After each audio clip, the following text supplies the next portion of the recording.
दादा शब्द सुनने में जितना सरल और छोटा है, उतना ही बड़ा उनका अपने पोते और पोती के लिए प्यार होता है। पिता को जितने भी संस्कार मिलते हैं, उनके पीछे दादा का पूरा हाथ होता है। और जब उन्हें दादा से सीधे समय बिताने का सौभाग्य मिले तो क्या करेंगे आप। आज की ये दिल छू लेने वाली कहानी है एक दादाजी और उनकी पोती की कठिनाइयों से भरी जिंदगी की। पूरी कहानी सुने और लाइक शेयर कमेंट भी पक्के से करें।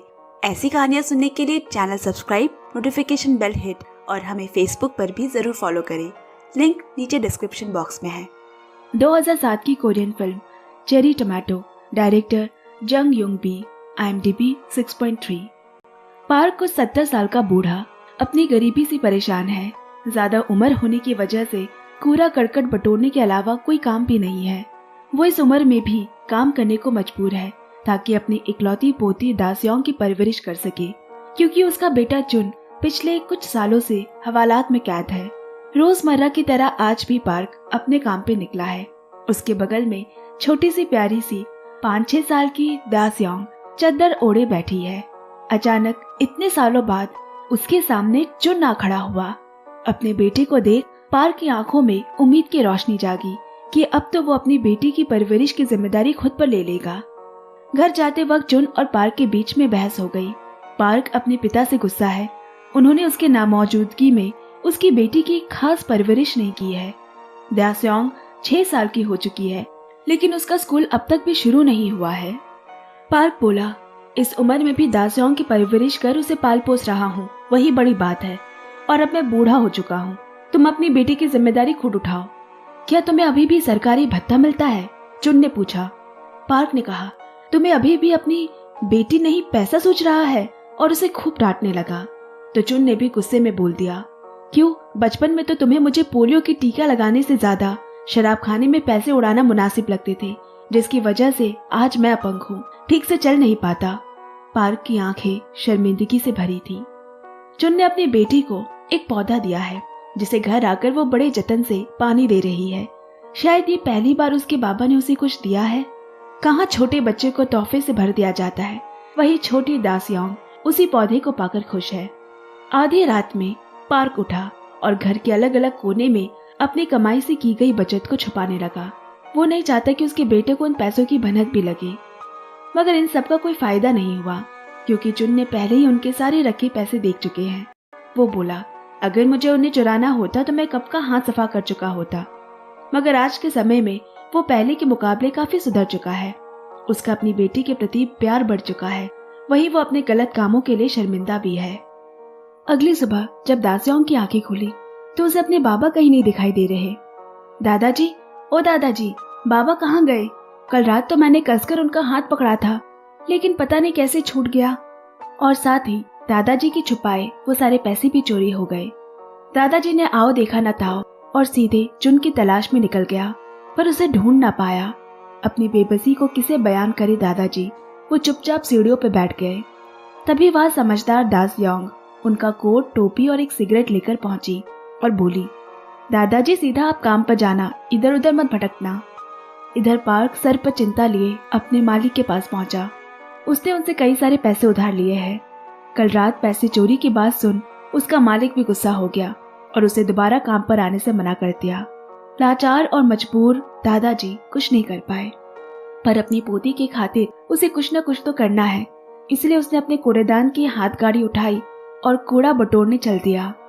इस बार उसने शहर का वो हिस्सा चुना जहाँ एक दूसरा मजदूर कूड़े बटोरा करता है, और इस वजह से उन दोनों में बहस हो गई। लेकिन दादाजी ने बिना डरे वहां के कूड़े को इकट्ठा किया और उन्हें बेचने के लिए निकल पड़ा। दरअसल दादाजी पहले फौज में हुआ करते थे, इसलिए वो किसी से नहीं डरते। महंगी और तेज दौड़ती गाड़ियों के सामने कहाँ उसकी ये हाथ गाड़ी, जो सामान के वजन के भार से उसके पहिए भी ठीक से नहीं चल रहे। गरीब लोगों का शोषण हर जगह ही होता है। जैसे कबाड़ी बेचने वाला भी उसे माल के हिसाब से कम पैसे देता है, लेकिन दादाजी पिछले कई सालों से ये धंधा चला रहे हैं। भले ही वो अनपढ़ है, लेकिन उनका हिसाब कैलकुलेटर से भी तेज है। दादाजी अपनी पोती के साथ बस्ती में रहते हैं, जहाँ लोगों की घर की दीवारें कहीं से टूटी है तो कहीं से उजड़ी हुई। दादाजी ने आकर देखा कि वहाँ के लोग आंदोलन पे उतरे हैं, क्योंकि कोई कंपनी उस पूरी जगह को तबाह कर नई ऊंची इमारतें खड़ा करना चाहती है। आखिर कौन चाहेगा कि कोई उनकी यादों से भरे घर को तोड़ दूसरे नींव को जन्म दे। लेकिन पार्क का इन सबसे कोई लेना देना नहीं। वो अभी भी कूड़ा बटोरने में लगा हुआ है। उसी बस्ती में एक और परिवार रहता है जिनका दादाजी से अच्छी जान पहचान है। वो उन पर चिल्लाने लगी। जब तक कि पार्क को समझ पाता, अचानक ही कंस्ट्रक्शन के कारीगरों ने लोगों पर हमला करना शुरू कर दिया और इस भिड़ंत में उनका हाथ गाड़ी टूट गया। और सच मानो उसके लिए ये किसी बड़े झटके से कम नहीं। उसकी एकमात्र कमाई का जरिया। उनका ये दर्द, उनकी करुणा किसी के भी दिल को चीर कर रखते। किसी भी लड़ाई में गरीब कमजोर ही पिसता है। लड़ाई कभी कोई हल नहीं होता। कुछ देर बाद पार्क अपनी पोती संग खाने मिलने वाली जगह पर आया। यहाँ उन दोनों को 2 वक्त का खाना तो नसीब हो जाता है, मगर बढ़ते विवाद के चलते इस आश्रय घर को भी यहाँ से 40 किलोमीटर दूर ले जाया जा रहा है। वही एनजीओ को संभालने वाली 2 महिला दासियों की परवरिश को लेकर चिंता में है। उन्होंने दादाजी को राय दी कि दासियों को किसी अनाथालय के हवाले करते, ताकि वहां उसे ढंग का खाना और रहने की जमीन तो नसीब हो सके। दासियों बच्ची है तो क्या हुआ, समझती तो वो भी है कि उसे दादाजी से दूर रहना होगा। वो अपने दादाजी को वहां से खींचते हुए दूर ले गई। ये उसके कहने का तरीका है कि वो अपने दादाजी को छोड़कर कहीं नहीं जाएगी। लेकिन अगर दादाजी को अपने पोती के साथ यहाँ रहना है तो उसे बाकी बस्ती वालों के संग विद्रोह में खड़ा होना होगा। वो भी घर बचाने की लड़ाई में कूद गया। यहाँ पुलिस को ऑर्डर्स आए हैं कि जो जो विद्रोह कर रहा है उन्हें गिरफ्तार कर लिया जाए। अफरा तफरी में दासियों का चश्मा जमीन पर गिरकर टूट गया। इधर पुलिस का अत्याचार इतना बढ़ा कि वो एक एक करके सभी लोगों को कैद कर हवालात ले जाने लगी। दादाजी को भी जब पुलिस ले जाने लगी, छोटी दासियों रोते बिलखते हुए कहने लगी, पुलिस अंकल प्लीज मेरे दादाजी को छोड़ दीजिए। मासूम से बच्ची को यूं रोता देख उस पुलिस वाले ने दादाजी को छोड़ दिया। वहीं दूसरी तरफ एक बड़ा सा आलीशान घर दिखाया जाता है, जहाँ एक कम उम्र की लड़की होंग, उसका बूढ़ा पति कापसोक और तान्या उनका पालतू कुत्ता रहता है। उन्हें इस घर में आए हुए करीबन 2 महीने हुए हैं। होंग माँ बनना चाहती है, लेकिन कापसो इस चीज के बिल्कुल खिलाफ है और कहता है, मैं चाहता हूँ कि तुम तान्या की अच्छे से देखभाल करो और बच्चे का ख्याल अपने दिमाग से निकाल फेंको। कुछ दिनों के लिए कापसो होंग के साथ काम के सिलसिले में बाहर जाने वाला है। उसने अपने केयरटेकर को तान्या के अच्छे से ख्याल रखना कहकर साथ ही उसे सही समय में नहलाने, सुलाने, खाने पिलाने की जिम्मेदारी सौंपी। अब यहाँ दासियोंग टूटे चश्मे की वजह से रास्ते पे चलते चलते गिर गई। उदास दादाजी उसे नया चश्मा तो लाकर नहीं दे सकते, इसीलिए उसे सामने ठेले से एक पैनकेक खरीद कर देते हैं। पर ये क्या, इसके अंदर तो शहद ही नहीं है। दादाजी गुस्से में दुकानदार को सुनाने जाने लगे। तभी दासियोंग ने उसे रोककर कहा, वो ऐसा ही पैनकेक इतने में बेच रहा है, खरीदने से पहले क्या लिखा है पढ़ लेना चाहिए। दादाजी खुद पर शर्मिंदा होकर उसे डांट दिया, अगर तुम इसी तरह हरकत करती रही तो तुम्हें अनाथालय में भेज दूंगा। उस नन्ही बच्ची ने जैसे ही अपने दादा से दूर होने की बात सुनी, हाथ में रखी पैनकेक उसने जमीन पर फेंक दी और पूरा रास्ता रोते रोते चलने लगी। दादाजी उसे खूब मनाने की कोशिश कर रहे हैं। रास्ते में उसी पड़ोसी का घर आया, जिसने बताया कि चुन का फोन आया था। कहा है कि वो एक काम में फंसा हुआ है, जल्द उसे निपटाकर मिलने आएगा। इधर चुन जिस काम की बात कर रहा है वो एक चोरी का काम है। वो अपने नए साथी के साथ एक खुले मैदान के सामने रुका, जहाँ ढेर सारी सूखी मछलियां लोहे के तार से टंगी हुई है। अब वो वहां से ढेर सारी मछलियां चुराकर अपने ट्रक में डालने लगा। चुन पहली बार इतने बड़े चोरी को अंजाम दे रहा है। वो खुद को महफूज पाकर बेहद हैरान है। चुन खुश है कि इस चोरी के बाद अब वो अपनी बेटी का नई सिरे से परवरिश कर पाएगा, उसे स्कूल भेज पाएगा। पर चुन की इन सभी उम्मीदों पर पानी फिर गया जब उसका साथी उसे बीच रास्ते में छोड़ ट्रक लेकर गायब हो गया। उस ट्रक के साथ चुन की आंखों से उसकी ख्वाहिश भी ओझल होने लगी। लेकिन परेशानी है कि खत्म होने का नाम ही नहीं ले रही। बस्ती के लोगों को घर से निकाल निकाल कर उनके घर तोड़े जा रहे हैं, यहाँ तक कि दादाजी का घर भी। वो उनसे कितना ही लड़ सकेंगे। बस आंखों के सामने अपने उजड़ते नींव को वो देखते रह गए। लेकिन किसी ने सोचा है उस मासूम बच्ची के दिल और दिमाग पर क्या असर पड़ रहा होगा। अपनी धुंधली आंखों के सामने सब बिखरता देख वो बस इतना ही कहती है, बाबा आप कहाँ हैं? मैं आपको बहुत मिस कर रही हूँ। रात में सभी बेघर लोग इकट्ठे होकर खाना बना रहे हैं। वही दादाजी ने देखा कि दासियांग जमीन से कुछ उठाकर अपने बस्ते में डाल रही है। अगली सुबह पार्क अपने बचे कुचे पैसों से दासियांग को रेस्टोरेंट ले पहुंचा। दासियांग अक्सर उस पौधे के बारे में पूछती है जो बाबा ने दिया था, और हर बार दादाजी गुस्से में उसे चुप करा देते। उसने अपनी पोती के लिए खाना ऑर्डर किया और खुद बाहर जाकर बैठ गए। वो भी जानते हैं कि उनकी इस दुर्दशा के पीछे उसी प्राइवेट कंपनी के मालिक का हाथ है, जिसने उसके घर को, उसकी कमाई, हाथ गाड़ी को तबाह कर दिया। बिना समय जाया किए वो दासियांग संग उसके घर जा पहुंचा। वो मालिक और कोई नहीं बल्कि वही बूढ़ा काप्सो है। काप्सो अपनी पत्नी संग कुछ दिनों के लिए बाहर गया हुआ है। इस बात से अनजान वो उसके घर दाखिल हुए। वो बस अपने हाथ गाड़ी के पैसे मांगने आया है, लेकिन गलती से बाहर का दरवाजा लॉक हो गया, जो उसे काफी कोशिशों के बाद भी खुला नहीं। काफी देर तक दोनों बाहर ही कपकपाती ठंडी में बैठे रहे, लेकिन जब और सहा न गया तो दादाजी अंदर जाने को उठे। लेकिन दासियांग कहती है, हम चोर नहीं है दादाजी, पर ठंड तो उसे भी लग रही है। अब दोनों घर में घुसे। इतने बड़े घर को देख दोनों की आंखें बड़ी हो गई। काफी सोच विचार के बाद दादाजी ने फ्रिज से कुछ खाने की चीजें खंगाली। भूख तो उसे काफी लगी थी। यहाँ उसे ढेर सारे खाने की चीजें दिखाई दी, जिसमें दासियांग की मनपसंद की आइसक्रीम भी मौजूद है। पहले तो दासियांग ना में सर हिलाती रही, लेकिन खुद को भी रोक नहीं पाई। बड़े चाव के साथ दोनों भोजन का लुत्फ उठाने लगे। अचानक दासियांग उठी और कुछ पैसों से भरा गुल्लक ले आई। दादाजी ने उसे समझाया, हम यहाँ चोरी करने नहीं आए हैं, ये बिल्कुल गलत बात है। अब घर का केयरटेकर तानिया को घुमाकर आ गया। इधर पार्क और दासियांग भी एक कमरे में जाकर छुप गए। वो बिना आहट किए शांत रहने की कोशिश कर रहे हैं। तभी घर के दरवाजे पर किसी की दस्तक हुई। पार्क ने खिड़की से बाहर देखा कि एक डिलीवरी वाला गोश्त देने आया है, जो कि तानिया का खाना है। उसके लिए हर बार ताज़ा गोश्त भेजा जाता है। अब केयरटेकर ने तानिया को खाना देने से पहले उनमें जहरीली दवाई मिलाई, जो उसे धीरे धीरे खत्म करेगी। ये सब वो मालकिन होंग के कहने पर कर रहा है, क्योंकि उसके पति को उससे ज्यादा तो अपने कुत्ते की फिक्र रहती है। पर कुत्तों की सूंघने की क्षमता गहरी होती है, इसीलिए वो खतरे को आसानी से पहचान लेते हैं। तानिया ने खाने को मुंह तक नहीं लगाया। इधर देर रात तक दादाजी उस ताले को खोलने की कोशिश कर रहे हैं, पर वो खुलता ही नहीं। दासियांग बोली, आपको तो कुछ भी नहीं आता, और फिर उसने एक ही बार में ताला खोल दिया। दादाजी भी बिल्कुल हैरान रह गए। अगली सुबह दासियांग कुछ खाने के सामान पॉकेट में भर दादाजी के पास आई कि अब तो उन्हें यहाँ से जाना होगा। लेकिन दादाजी सोचने लगे, यहाँ से बाहर जाकर मैं अपनी पोती को लेकर भी कहाँ जाऊंगा। ना खाने का ठिकाना है और ना ही सर पर कोई छत। और उसने यहीं पर रहने का सोचा, क्योंकि पिछली रात उसने सुन लिया था कि घर के मालिक बाहर गए हुए हैं, और अगर वो दोनों पकड़े भी गए तो क्या ही होगा, ज्यादा से ज्यादा उन्हें घर से निकाल दिया जाएगा। इतना सब तो वो दोनों पहले ही झेल चुके हैं। अब केयरटेकर की गैर मौजूदगी में दादाजी दासियांग को नहलाने लगे। ये पल उन दोनों की जिंदगी का सबसे यादगार लम्हा है। ये सारे ऐशो आराम तो सिर्फ वो शायद सपनों में ही सोच सकते हैं।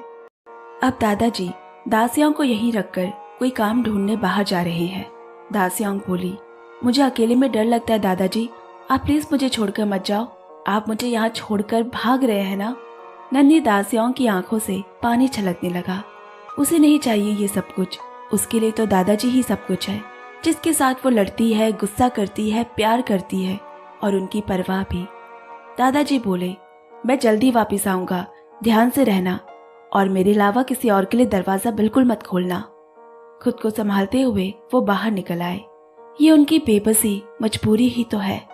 पर जल्दी दासियांग उनकी मजबूरी भी समझ गई और खुद को संभाल कर घर में अकेले रहने लगी। दादाजी एक चश्मे की दुकान के सामने रुके हैं। उनके हाथ में दासियांग का टूटा चश्मा है। इतने सारे चश्मे कांच के दराज पर सज रखे हैं, पर वो उनमें से एक भी नहीं खरीद सकते। वही चुन भी अपनी किस्मत और हालात से लाचार है, चाहकर भी अपनी बेटी को पास नहीं रख सकता। इधर दादाजी के इंतजार में दासियांग बाहर सर्दी में बैठी है। उसे लगा दादाजी आए हैं, लेकिन वो तो नशे के धुत में केयरटेकर और उसका दोस्त निकला। दासियांग दौड़कर बागीचे में जा छुपी। ठीक अगली सुबह दादाजी आए हैं और वो दासियों को पुकारने लगे, मगर कोई जवाब नहीं मिला। वो वहीं बाहर उसका इंतजार करने लगे। अब शाम को जब केयरटेकर अपने दोस्त के साथ बाहर निकला, उसके निकलते ही दादाजी ने दरवाजा खटखटाया। दासियांग ने दरवाजा खोला। वो उन पर बेहद ही गुस्सा है, इतने दिनों के बाद आने के लिए।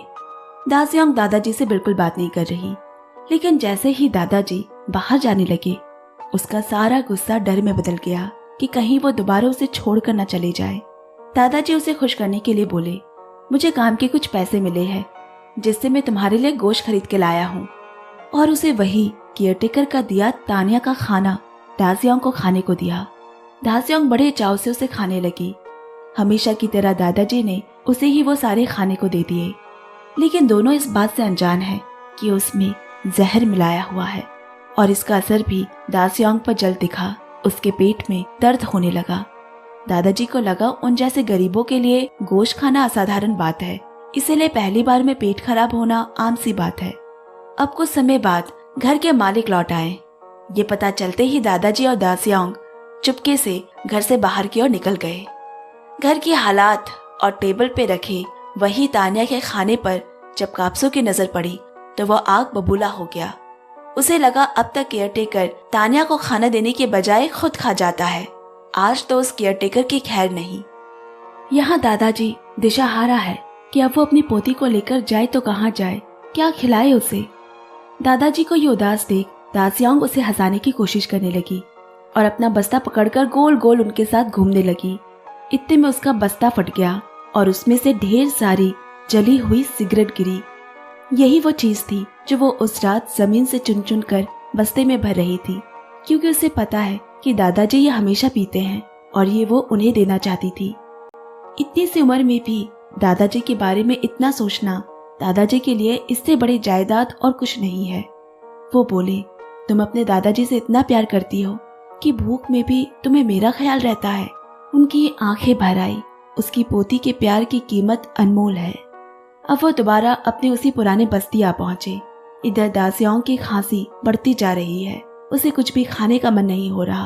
अगले ही दिन वो उसे डॉक्टर के पास ले गए। डॉक्टर ने कुछ दवाइयाँ और फल सब्जी गोश्त खिलाने को कहा, क्योंकि वो बहुत कमजोर हो गई है। दादाजी उसे वो हर मुमकिन खाना देने लगे, मगर दासियांग ने रट लगाई कि उसे वही गोश्त चाहिए। काफी कोशिशों के बाद उसने गोश्त का जुगाड़ तो किया, पर उसने खाने से इनकार कर दिया और बोली, मुझे वही वाली खानी है। दिन पर दिन उसकी तबीयत और बिगड़ती देख दादाजी को अपने पोती के लिए ये भी मंजूर है। उसके बाद दादाजी ने किसी तरह वहां से गोश्त चुरा लाए और दासियांग ने एक बार फिर बड़े चाव से उसे खाया, पर वो इस बार भी अनजान है कि उसमें केयरटेकर ने उन्हीं जहर को डाला है। दासियांग की हालत दिन पर दिन और खराब होने लगी तो दादाजी उसे लेकर अस्पताल गए, लेकिन वहां उसे बिना जांच किए ही डॉक्टर ने कहा, बच्चे इस उम्र में खाने को लेकर ये सब नाटक करते रहते हैं, सब ठीक है, आप अपनी पोती को ले जा सकते हैं। पर दासियांग की हालत में फिर भी सुधार नहीं आ रहा। दादाजी समझ नहीं पा रहे कि वो क्या करे उसके लिए।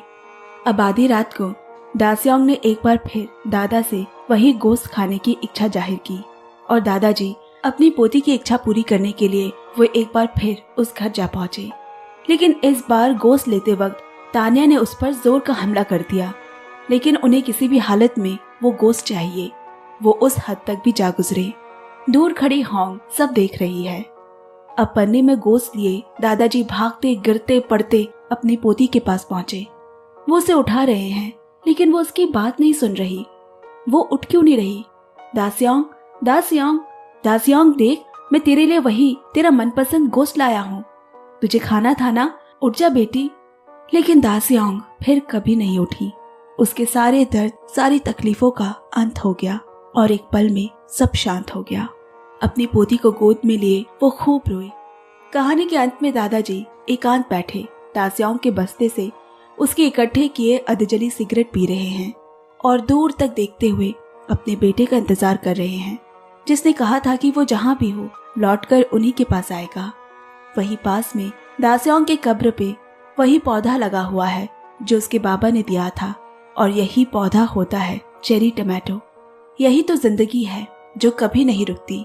एक जीवन के खत्म होने के साथ एक और नई जीवन की शुरुआत हो ही जाती है। इसी के साथ मैं ये कहानी यहीं समाप्त करती हूँ। धन्यवाद। फिर मिलते हैं नई कहानी के साथ। तब तक keep watching, keep loving. Love you, take care, bye bye friends.